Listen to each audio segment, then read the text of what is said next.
Okay? So si ma'am naman magtatry ng parking mag-isa. No? So titignan ko kung nakukuha niya na yung mga pattern namin. Sa pagpo-park kasi, ginagawa ko, binibigyan ko ng pattern yung, syempre, gagawin mo dito sa kanyang parking. Okay? Gagawin ito, paglabas na to. So kailangan lumapat muna yung balikat niya doon sa pinakakanto. Sabay sasagad niya manibela niya. Para hindi na sumasabit yung side na. So ang exercise na to, gagawin ni ma'am. Pupunta muna doon sa kanto. Then liliko ng kaliwa. Then aatras. Tapos babalik dito. Yan ang exercise. Si ma'am, zero knowledge. May hinapa siya sa manibela kanina.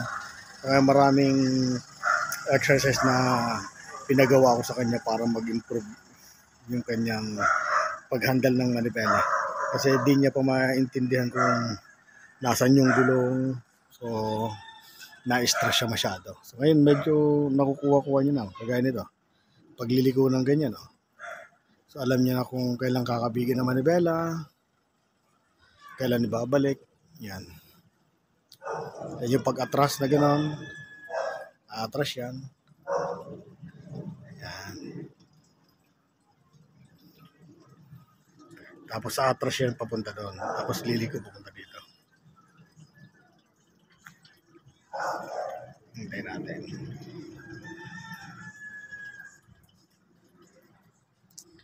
Ayun na.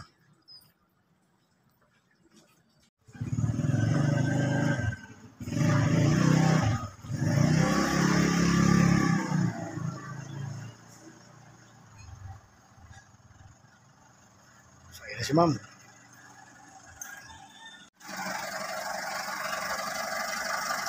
Ito yung pattern na to, lalagpasan lang ni ma'am yung kanyang gate na yon. So, may binigay akong pattern. Itatapat ni ma'am balikat dito. So, yung pattern ma'am, tapat ang balikat. Okay? Okay na? Then, anong gagawin susunod? Okay, go. Then, lagay mo sa reverse. Yan. Hanggang doon sa gutter lang, ano, yung gulong. Okay, sige. I-push mo yung gulong mo hanggang gutter. Sige. Hanggang sumampa lang sa gutter, hanggang dumikit lang tong gulong mo sa gutter.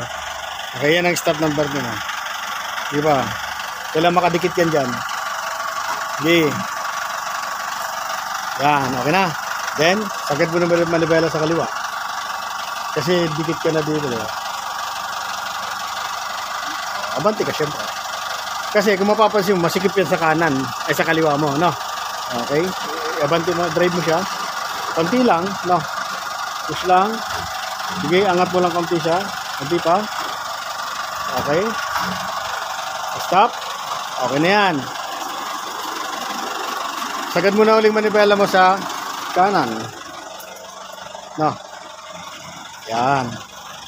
Then saka lalagay mo sa reverse. O, tingnan mo sa kanan mo kung yung ano yung sasabit na sa'yo. Sige, atras. Yan. Sige pa. Yan. Yan ang kailangan ninipisin mo. Ano? Diretso. Sisilipin mo naman dito sa kaliwang side mirror mo kung kasya na tong side mo dito. Kung pasok na. Pag alam mong hindi pa, yung instinct mo kayo, sa palagay mo, pasok na siya, hindi pa. Pag hindi pa, gagawin mo, sagad mo nito manibela mo. Uli. Na. Sagad muli sa kaliwa. Then abanti mo siya ng konti. Konti lang, ano? Kasi sumikip siya dito. Konti lang. Stop. Tingin ka rin doon, baka sumikip sa kanan. Okay na. Nakamove na. O, balik ulit sa kabila. Yan. Then, lagay sa reverse.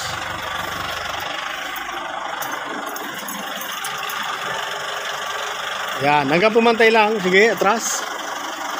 Makita mo lang na pumantay yung sa side mo doon sa kaliwa mo ay sa kanan. No? Sige, atras. Pag pumantay na yan, i-stop ka na ba? O, diretso lang. Go. Kunti pa. Kunti pa. Kunti pa. Whoop.